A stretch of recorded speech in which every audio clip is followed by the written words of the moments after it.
Oh, this is the night. It's a beautiful night, and we call it Bella Notte. Hey everyone, it's Jonathan and welcome back to the Disney Movie Marathon. Today we're finishing up our series on Disney's Lady and the Tramp and talking about the live-action remake from 2019 for Disney+. Nicki and Katie are back once more to finish out the series, so let's just dive right in. Side by side with your loved one. Okay, the remake. The first time I watched this, I thought it was fine. I had a few issues, but at that point, it was like the mediocre is okay because these never have been that great. Like very few of the Disney remakes have gone on to become a good movie in their own right. It's just kind of like an interesting reinterpretation in a different way of the story. So that's basically how I felt about this. And like I said in the previous episode, after watching Pinocchio, I feel like I'm looking at all of these far less charitably. I, I don't think I enjoyed much anything in this movie, which is kind of sad. Like even you've got Nicole Brown. I love her. Like she's in so many like little roles and things, and she's just fun, and she seems like a sweet, funny person. I'm always excited when she's in something. She's just cute and happy. And this was like, oh no, I don't like her at all in this movie. Which is not really her fault. It was the script. Like Aunt Sarah's not supposed to be a lovely person, but I don't know. Nobody really stood out to me as a character that I really liked. Like I like some of the voices, like Tessa Thompson. I thought she did a good job as Lady. Like Sam Elliott has a great voice. He was Trusty, the Bloodhound. I love Ashley Jensen. She played Jock. They've made Jock a girl in this movie. I love Ashley Jensen. She was like one of my favorite characters. Did you guys ever watch Ugly Betty? It was like a A dramedy. It few. wasn't quite a sitcom on ABC several years. I loved that show. Ashley Jensen was one of my favorite characters. So anytime she shows up in something, I was like, oh, I love her. So I liked her. But beyond that, I didn't really care about anybody in this movie. I have a definite bias towards the remake or the live action stuff just because, and especially when it comes to like anthropomorphic animals, what like Lion King could do as a cart or as an animated thing versus live action. You can't emote through a normal animal face. Yeah. And this one didn't suffer obviously as much as Lion King, Hmm. but I just the idea, and again, it goes back to the idea of cash grab, which I don't. In this particular case, I'm not sure if it's quite on the same level as the sequel, Yeah. but it just what part of the story did we not get with the original? I don't know because this is so much longer than the original and it And there's just no reason for it to be. no. No, it was just like so many scenes it was like this is taking way too long. Yeah, I kept looking at the runtime, like, and I was like, oh, okay, so we're to this point, so we should be about halfway through. You look at the thing, and it's like there's still an hour left. How is there Yeah. an hour left? I don't know. They not that they added a ton of scenes. They did add a few scenes here and there, but it felt like they just stretched out the scenes that were from the original movie Hmm. to the point where it was like they're really just padding the runtime and it did not need to be padded. I No, feel like this not that any of the Disney movies need to be remade, but I feel like if they had made something on par with the length, trying to tell the same story, this could be a decent candidate for something like that.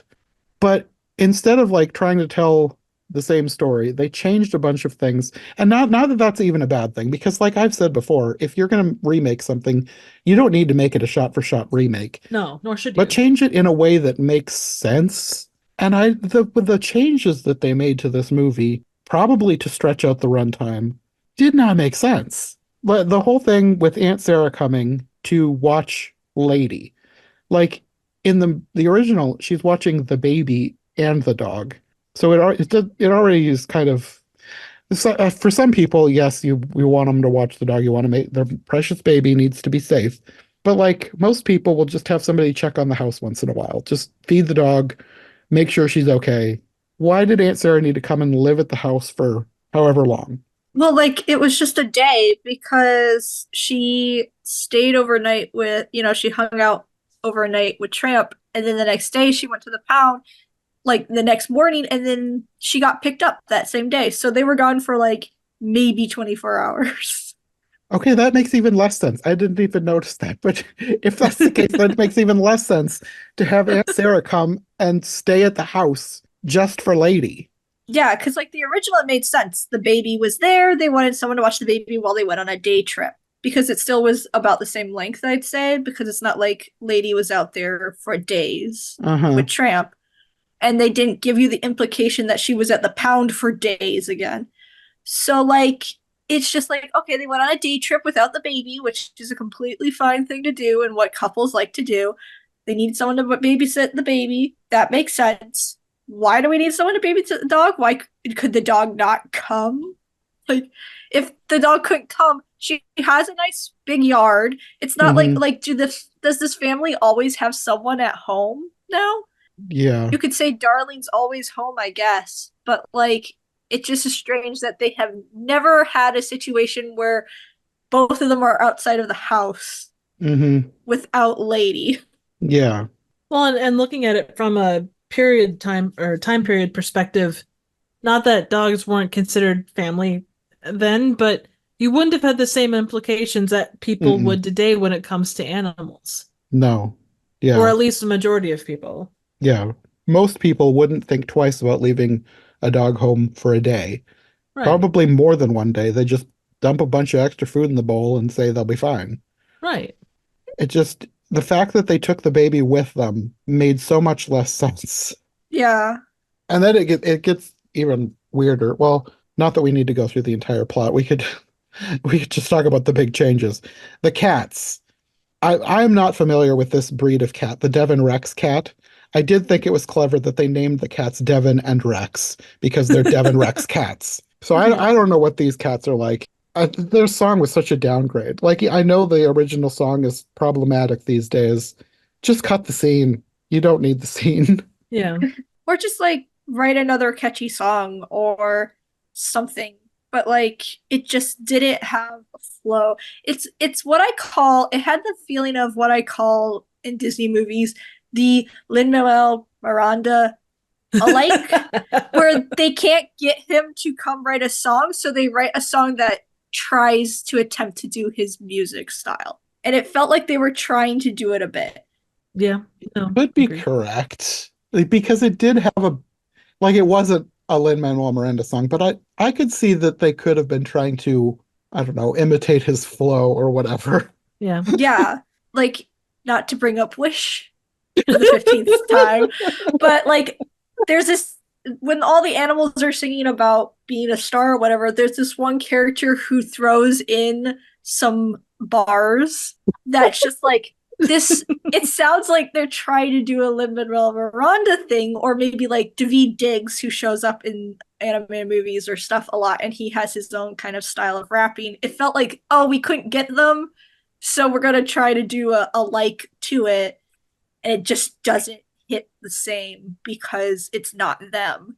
And Uh-huh. they have perfected that craft and that way of singing, and then they're just like trying to copy it.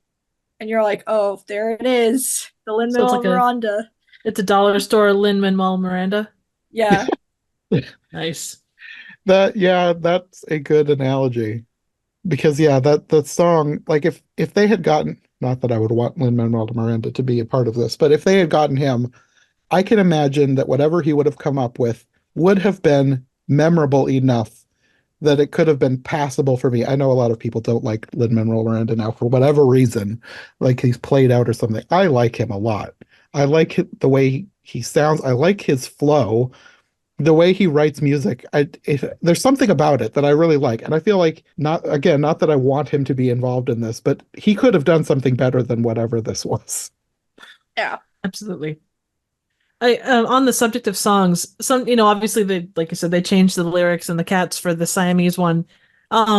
They also with he's a tramp. They took out the fact that he's a ladies' man and made him a loner. It's Yeah. such a random change. It felt weird. I didn't even notice that, but yeah. Are you worried that he's gonna like, oh well, he got lady pregnant again, that kind of a thing? I don't know. There's just bits like that, it's nice that they're there because they do reflect our modern times, but if you were going to do the remake based on that kind of stuff, I just and I know I don't think that it was based on that, but I don't know. It grand scheme it doesn't make sense. Yeah. It's like, oh, we don't, little girl versus a little boy. The darlings have. That's awesome. That's great, but it doesn't change anything about the flow of the movie. Yeah. It's just a weird change. Yeah, Yeah. because then you didn't get that argument between Lady and Tramp where she feels like, oh, I thought I was something special, but I guess I was just another girl. Right. And he was like, no, you're not that. But no, it's like, oh no, you're just loyal to yourself. And he's just like, no, I'm not. I'm sorry. And she's just like, oh, okay. And you're like, oh, okay. The rat's attacking the baby. Gotta go now. Like, oh no, the dog catcher's here again. And even that, like, and I understand they were trying to make the dog catcher more of the villain, but I I don't was know, so it just annoyed by didn't. that guy. Yeah, they didn't add anything to him to make him malicious. It's like, oh, he's kind of a joke. And then, oh, well, he's not a joke. You didn't do anything to make that change in his character. No, I mean Yeah. in the original, the dog catcher was just sort of a background. Like Yeah. he wasn't essential to the story, but this he's like here from the beginning, stalking Tramp, trying to catch him, he's trying to catch all the dogs because that's his job. But like he's particularly obsessed with Tramp for some Mhm. reason. Like they really wanted a villain. Like this movie didn't Yeah. need a villain. We talked about it in the original. Like even Aunt Sarah's not a villain. She's just an overbearing Yeah. mother-in-law, but that type of a character. She's not a villain. She's just kind of antagonistic towards our main characters. But like this movie, they wanted a villain. They had to have a villain, so they decided to turn the dog catcher into basically a main character, which Yeah. made no Like sense. they really amplified all the antagonistic characters to be even more evil. Yeah. Like, I think we mentioned it talking about the original Siamese cat song, but the cats destroy the house. Yeah. Like yeah. absolutely wreck the entire house, which they didn't need to. Like the original, they broke a few things and made it seem like Lady attacked them, and that's all it Hmm. took. But this, they were like, we need these cats to be evil. They need to Yeah. absolutely ruin everything in this room. And I think too that's them trying to talk to like, and I guess you could talk the quote shorter attention spans, all of that kind of stuff. Like you have to keep, action on screen at all times. Some of Hmm. that might have been based on that. If it's not bombastic, then it's not doing the job. Yeah, I don't know. Another weird little change that I felt was not that it was huge or anything, but it just seemed really dumb was the interaction between Lady and the Tramp and the restaurant owner when they go to Tony's restaurant. The way he talks to them makes it seem like he's a crazy person. Like giving them a menu. Like this is more cartoony than the cartoon. Like, I just rolled my eyes when he put the menu in front of him. I was like, are you having a little game with yourself, Is pretending it that didn't he these do that in dogs the are original though too? Yeah. if he did, they didn't make it seem in a way that made him seem crazy. Because like it's a cartoon, so I don't know, he's just a goofy guy in the cartoon.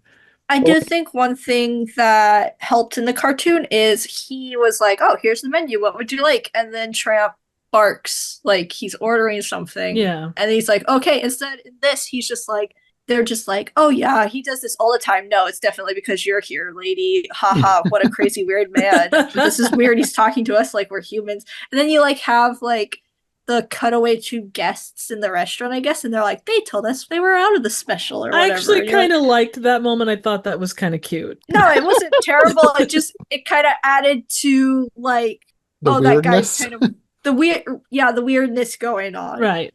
And what dog eats? I mean, if you're in that setting, what dog eats spaghetti?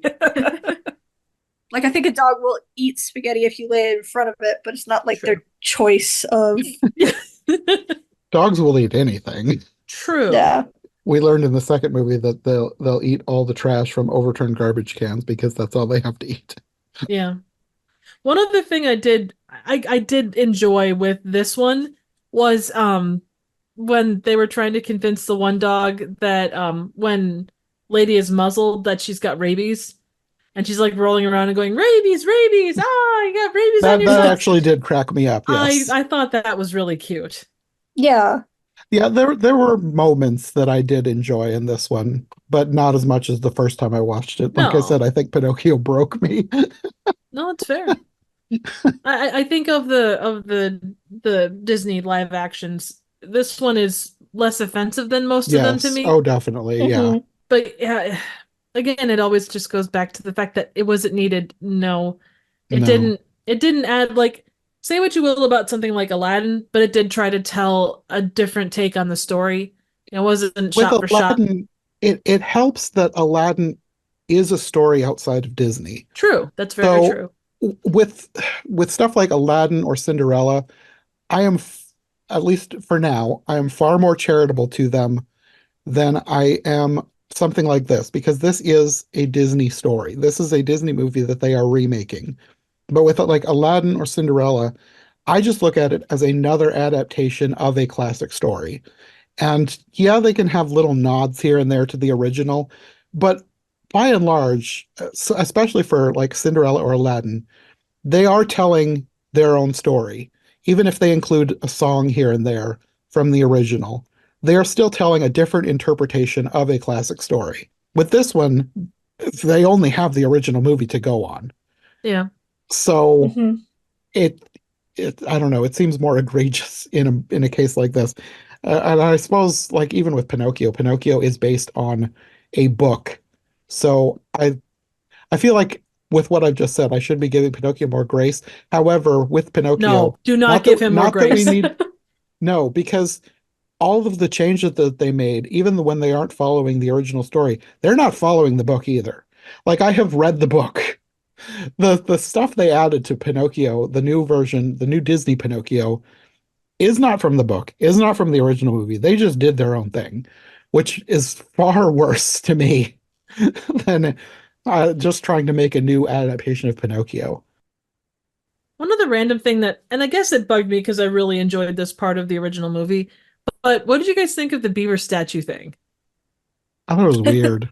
Like they did the whole scene and it was like, oh, okay, well now they're going to go to the zoo and they're going to meet the animals. No, it's just a beaver statue. Uh, okay. Why? I mean, it was certainly a creative way to incorporate the old and the new, but yeah, it just I was kind of because I hadn't seen this before, so I was kind of looking forward to what they were going to do, and they just kind of did that. Yeah. Yeah. So with scenes like that, I always love seeing different animals because like I love animals. I love the scenes like in the original with the zoo and seeing all the little animals that they go by. With this, it's just a statue. It seems like such a letdown. Not that I had any high hopes for the scene, but it's so boring compared to the original. Yeah, And like more outlandish somehow. Like you're like, oh, conveniently there is a beaver statue, and conveniently we can pop. Like, why did we have to use the beaver statue besides Well, it being a callback? Because it's I like we have to hook it between the teeth, and then I have to pull. But you could hook it on anything. I feel like this is again, they are trying to do like they're trying to follow the movie. So Yeah. the none of this actually needed to happen. Like they stretched out the whole movie so much that they could have cut because all of this happens because of what happens with the cats. If you had cut the cats, just come up with another reason for Lady to go off on the adventure with Tramp. But because they felt the need to replace the cat scene with another cat scene and have Aunt Sarah think that Lady has destroyed the house, so she's got to have a muzzle, so she's got to go get the muzzle, and now Lady has to get the muzzle off. None of that was really needed. Like they could have had Aunt Sarah arrive and Lady feels abandoned, so she decides to go off with Tramp and have a little adventure while her owners are gone. right. Like And that would none have of given the it its stuff, own way too, in its yeah, own direction. none of this was really needed. They just wanted to amp up the drama by having the cats and Hmm. then got to have the muzzle because that's a traumatic thing for her to go through. But like do your own thing instead of it's trying to do their own thing, but also following too closely to the original. Hmm. And in doing their own thing, but following the original, it's just a downgrade. Because, Yeah. like, instead of a fun interaction with the whistling beaver, there's a beaver statue. It's so boring. Yeah, and the only reason why it happens is because of the original. Like, it's not like, Yeah, so it doesn't make sense within the universe. Like, it's like, no. well, that doesn't make any logical sense, less so than going to the beaver and all that stuff. Hmm. Yeah, like of all of the things that happen, like with this scene, not that you have to have everything follow beat by beat. I feel like the best scene that they followed closely was the pound, but only because of the song. I actually did like the song in the pound, He's a Tramp. Did you have Janelle Monáe singing the song He's a Tramp? And I thought she did a great job. I thought it, not that you can beat the original or anything, but like if you're going to remake a song, I feel like she did it well. And I Yeah. did enjoy that song a lot. I feel like obviously you kind of have to include that one. So I'm glad that they did, and I'm glad that they did it well instead of either rewriting it or phoning it in, even though they rewrote a little bit of it that I didn't really notice. But yeah, you're right. It does change a little bit of the context with what she gets upset about later. Right. And like I say, it's a small thing, but it's not a, I guess it's not even the fact that they changed it. I mean, you kind of, when you're writing that, you're going to change things to kind of make them work within that story. Mhm. But there was no real logical reason to change that song. No, not really. But then, speaking of more changes with Aunt Sarah, this this is where things really start to fall apart because Jim Deere and Darling come home. Well, they're the ones who pick up Lady at the pound instead of Aunt Sarah, and then they kick Aunt Sarah out. It's like, okay. And then you've got the dog catcher showing up, forcing his way into the home because like with the original, Jim Deere and Darling are gone. Like all of the stuff, like Aunt Sarah has to pick her up. Aunt Sarah calls the dog catcher because she thinks that the dog has attacked the baby, which all of that makes Mhm. perfect sense. But because they have kicked Aunt Sarah out early, they have to come up with this whole convoluted thing with this dog catcher showing up saying that he's seen their dog with this dog that he's looking for and he just knows he's around here. So he's got to come in and wait for the dog to show up. How does that make any sense at all? And how does it make sense that Jim Deere and Darling are just okay with him forcing his way into their home, ordering coffee, sitting down there, waiting for the dog to show up? It makes no sense. I was just like, what on earth is happening here? It kind of felt like an 80s movie where like the daughter is dating a bad boy and the cop shows up and he's like, "Yeah, your daughter's dating a known felon. I know he's going to be here later." Like that. That's kind of what it came back to, the way that that whole scene played. I suppose, but just even if that was the dog catcher's thinking, the reactions of Jim Deere and Darling made no sense to me. Oh, I agree. There's no there is nothing in this back quarter that makes a lot of sense. That would just be what I kind of interpreted it as. Hmm. And then to have the whole fight scene with the rat, both taking too long. Like it lasted a lot longer than the original. At least it felt like it. Maybe it didn't. It felt like it to me. Well, that was the whole movie. But it's more believable in the original that nobody showed up in the middle of the fight because it's just Aunt Sarah and she's kind of an old lady. So it's like Oh, she was maybe sleeping. she didn't hear it. Maybe she was asleep. But the dog catcher and Jim Deere and Darling are downstairs sitting up drinking coffee, and there is a battle going on above their heads. Dogs barking, things knocking over, and nobody shows up until the baby starts crying. She's like, "Oh, is that my baby? You better go check on him."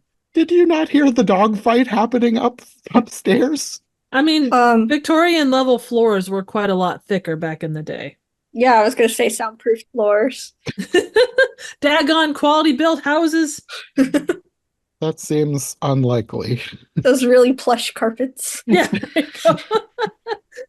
I feel like you are giving them far too much credit here. The rats and dogs back in the early 1900s had a better sense of propriety when it came to that stuff. They may knock they stuff fought over. silently like gentlemen. Exactly. That's why they called them. That wasn't the silent generation, but anyway. That's why the next generation was silent. Yeah, that none of that made sense to me. And then again, stretching things out, you have the dramatic scene of him being taken away and Jock and Trusty going after him, and then having Jock have weird little science fiction-y senses and like the camera flying around town.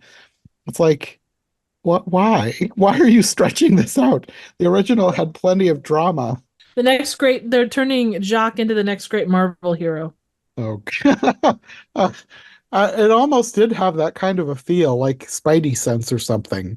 Yeah. But it was strange. It was just, again, I feel Oh. like they were stretching it out. Oh, that reminds me. So another weird thing about the live action is that Trusty called his nose Old Reliable, which was his Yeah, grandfather yeah, that was in the another weird original. change. That was so weird. It's like, why did Very we odd. why?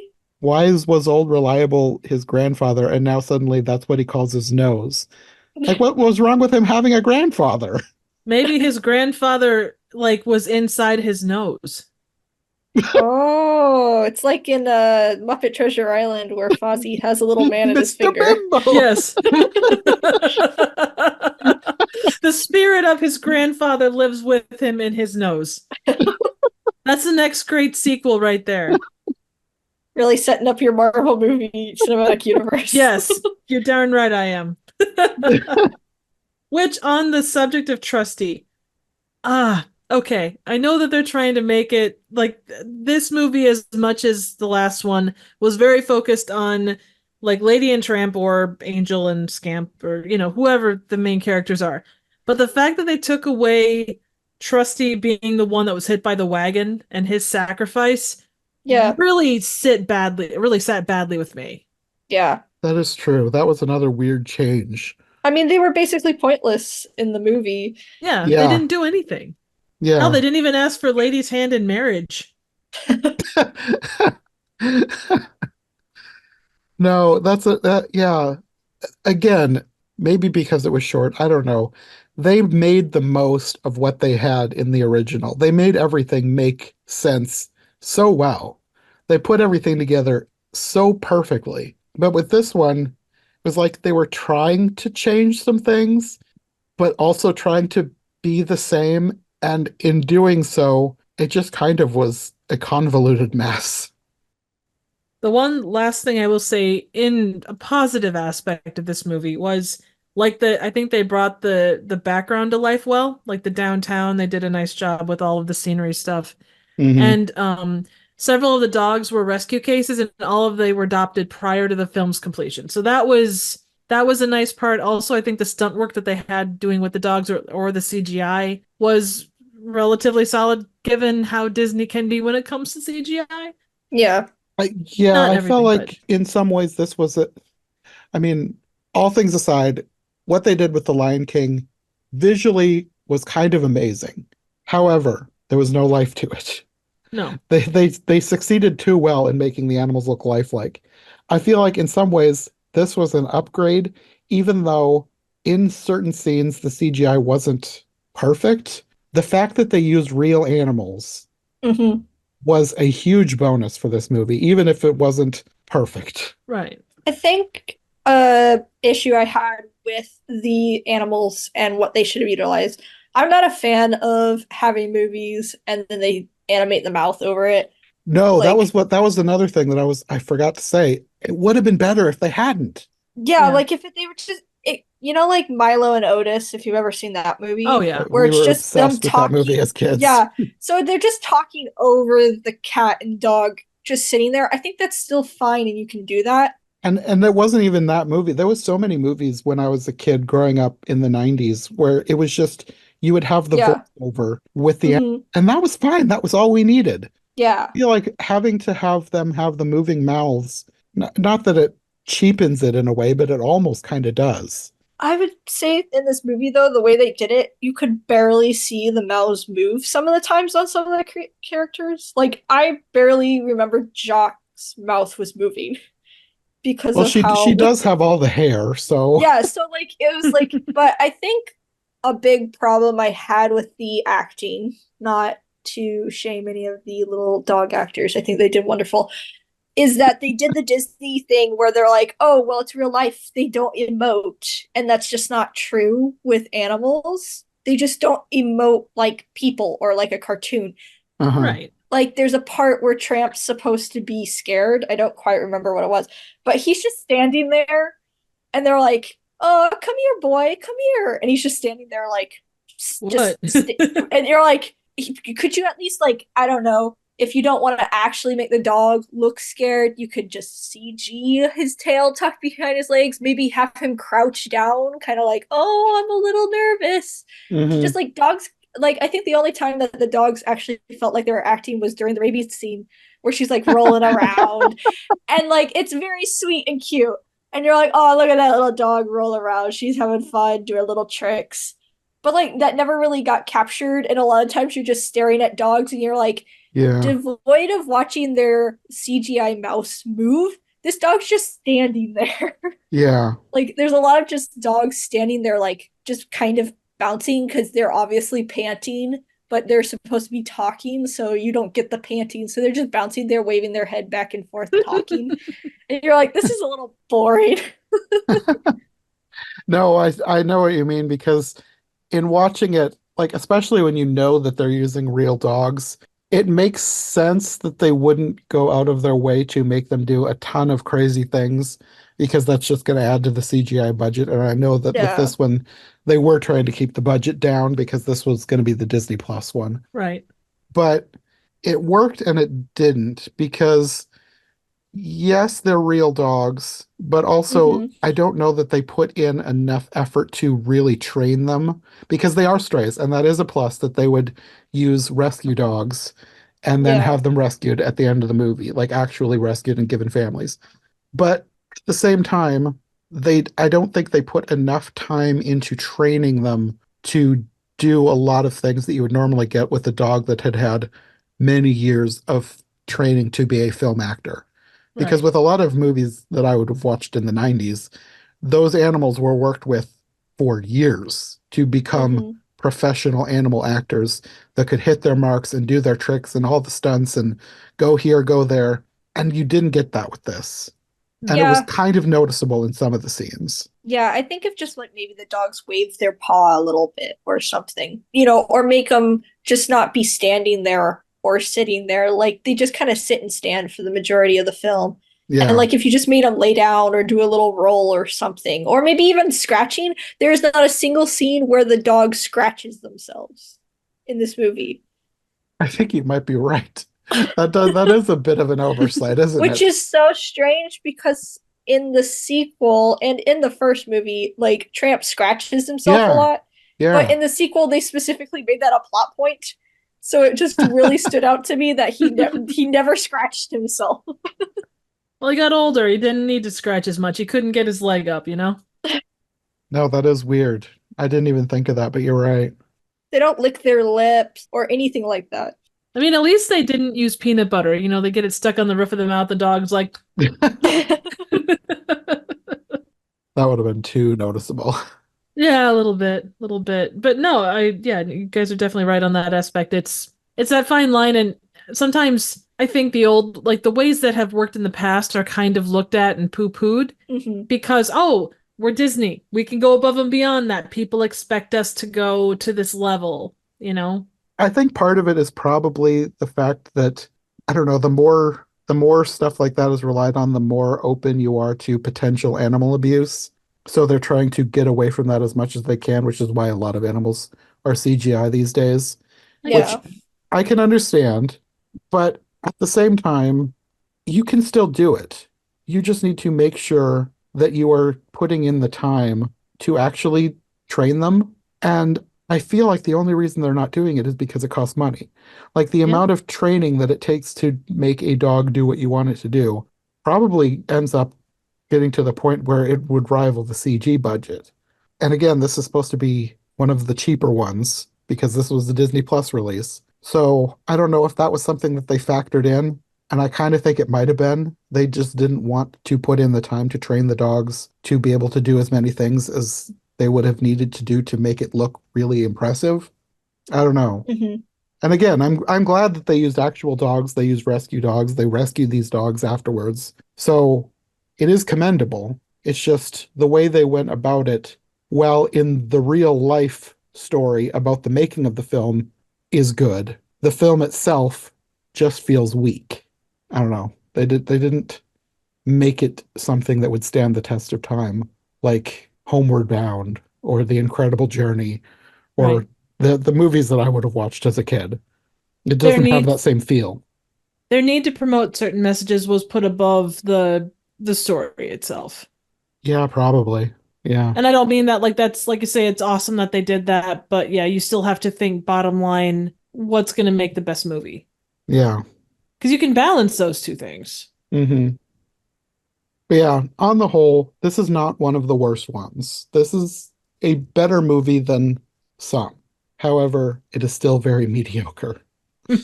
And it is not one that I would go back to and watch again. This is kind of boring and a definite downgrade from the original. If you're wanting to watch Lady and the Tramp, I feel like most everybody is going to go for Lady and the Tramp, the original one, not Lady and the Tramp, the live action remake. That is the hope. I really can't imagine anyone watching this and thinking, oh, this is so much better than the original. It just seems like, again, why does this need to be made? I can't imagine anyone watching this and thinking that this is an improvement. I hate to be so negative on a movie, but I But don't it's know. true though. Yeah. Honestly, there's a subsect of people I think that probably would go see this and prefer it over the original or put it on the same level as the original because it's live action. Hmm. Yeah, I don't know. I suppose. Some of them, I can see a case to be made for something being maybe not equal to the original, but a good movie in their own right. Like I liked The Little Mermaid. I think it is a good movie by itself, not looking at the original Little Mermaid. But with this, I don't feel like this is a good movie by itself. Even if you haven't seen the original Lady and the Tramp, this is just kind of boring for the most part. It has a few Hmm. scenes that are kind of funny, like the rabies scene, but I don't know, it's just kind of boring in the end. Anyway, I guess that is Lady and the Tramp. Well, I guess that is all I have to say about this one. Go see the original. How would you guys rank these? And I know grand scheme, which one will be number one? Obviously, it's the remake. But Yeah. No, I'm um sorry, but Scamp's Adventure for me. Oh yeah, oh that's Yeah, man. sorry. I didn't even think about that one. But how and obviously kind of an offhanded question, but how do they fall for you? for me. The worst one is Lady and the Tramp 2, Scamp's Adventure. I was just so bored through that whole thing. I zero wish to watch that again ever. The remake, I could watch it again, I suppose. I would be bored, but it's fine. To me, it's not, I guess because of Pinocchio, it's definitely not awful, but eh, it's fine. But like to compare it to the original is the best. Nothing can compare. If you're gonna watch Lady and the Tramp, the original is the best. Yeah. How about you, Katie? So obviously the original's the best, but I'm having a hard time ranking one over the other because I could see myself sitting down and watching the second one again solely to rag on it with like friends. Like we're all just sit down and we're like, oh my gosh, this is an awful movie, and Scamp's basically just a bad version of Goofy. Sorry, Max from the Goofy movie. But oh, I didn't even think of that, but Nice. maybe I suppose you were right. They just Nice. stole the plot of a Goofy movie and made it worse. It definitely wasn't an upgrade. but like I will say that whilst the live action is boring as well, like the dogs are cute, and I liked looking at the dogs. Like they were all very cute. I love schnauzers, so I love seeing Jock in the little outfits. That was very Aw. cute. Yeah. But it was so boring that I don't think I think it's just like I'd watch the original, but the other two I just like probably wouldn't watch again for equal amount of they're just bore me. Yeah. Yeah. Also fair. For myself, well, I am a fan of bad movies, and that's quite a bit of what I cover on my channel. So with that in mind, the remake and the sequel are equally tied for the best. No, I kid. they're definitely, and like you guys have said, I mean, I kept checking the time or the how much time was left on the remake, but I can appreciate there was cute moments, but it was half an hour longer than it needed to be. And even at an hour 20, it was probably too long. Yeah. There was so much about it that didn't make sense. I would probably put the remake as worst just because I wasn't looking at the clock for Scamp and agreed with you, Katie. It's something you could sit down and kind of riff on and make fun of and stuff and go, oh well, that's silly. Why? I could probably mash them up and make something interesting, but it wasn't as long and it wasn't as, I guess, boring. And obviously the original is the best by several country miles. Yeah. I could see that the second one could be something to watch because it is bad. So I guess I could give it a point in that department. I guess since I don't generally watch movies because they're bad, I do for the podcast, and I like talking about them afterwards for the podcast. Yeah, I was gonna say, don't lie, you watched Pinocchio's A True Story. Yeah. I guess I'm just thinking of them as in what I would want to sit down and watch for no other reason than to watch a movie. I would 100% choose the remake over the sequel. But I could see a case to be made for wanting to watch a bad movie with someone and rag on it. So I guess the sequel does have that going for it. Okay, well, I think that probably wraps up our series on Lady and the Tramp. I'm sure we will be back for more episodes in the future. Oh God, more episodes of Lady and the Tramp? No. Oh, no. They've Just announced 15 another sequels. Oh, no. Sometime in the future, we'll be back for something completely unrelated to Lady and the Tramp. But until then, do you want to let people know where they can find you if they want more from you? Nicki? You can find me here on YouTube at Trivial Theater. I would probably review something like Scamp Returns, or whatever the heck it's called. We can call him but I would not outrightly probably do that. But yeah, you can check out movies that are random, obscure, straight up bad here on my channel. So. And Katie? And you can find me on Instagram. Katie Draws Things. I draw things that look better than Scamp's Adventure. No. Maybe. I don't know. I guess it depends on what you like. But I would say your style has more life and care than Scamp's Adventure. Scamp's Adventure is cookie cutter Disney. They're just going for a basic Disney style. I feel bad ragging on the art style a bit because it's obvious that they let their junior interns hop on, people who are just the in-between animators and the people who aren't they're not top levels, they're top tier, and they're just hey, you know how you've done 2 or 3 things, go make an entire movie now. And so I don't want to rag too much on the actual animation itself because it's honestly better than probably what I could do. So the sequel, I don't have a problem with the animation and art. It is very generic Disney, but it was very competently made. Right. My issue is more with script than the animation and art itself. So Agreed. okay, anyways, well, that was a tangent at the end of the episode after we even said our goodbyes. So yay, tangents. Until the next episode. Thanks for listening to the Disney Movie Marathon. If you enjoyed this episode, make sure to subscribe and follow my co-hosts as well. My Linktree and all of our links will be in the description below. If you want more of my content, all my podcasts are available on YouTube as well as most podcast platforms. If you enjoyed this show, check out one of the other podcasts or check out my Patreon for bonus and extended episodes you won't find anywhere else. We'll be back soon with another brand new episode, so thanks for listening and we'll see you next time.